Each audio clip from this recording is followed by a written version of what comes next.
Psalm 27 and verse 14. Wait for the Lord, be strong and let your heart take courage. Wait for the Lord.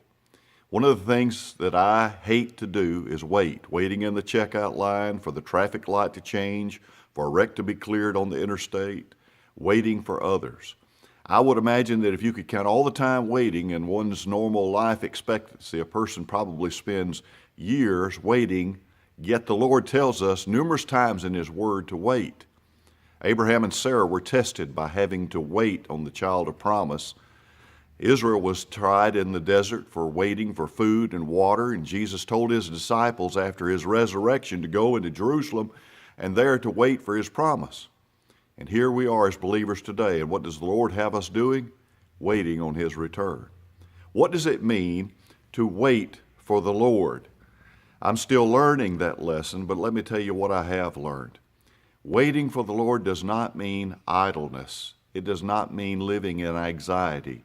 Often when we wait, we become anxious just in waiting. It's like waiting for a clock to turn a certain time, or waiting for water to boil, or waiting for one's spouse or children to change, and so on. I think you get the picture. The more we idly wait, the more anxious we become.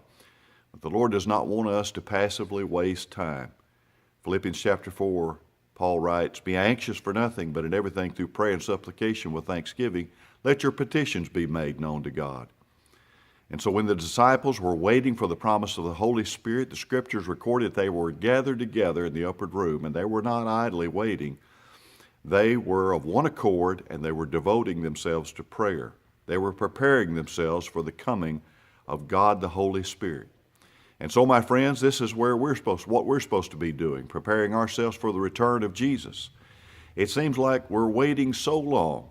Maybe we are having to wait because God is waiting on us to be prepared.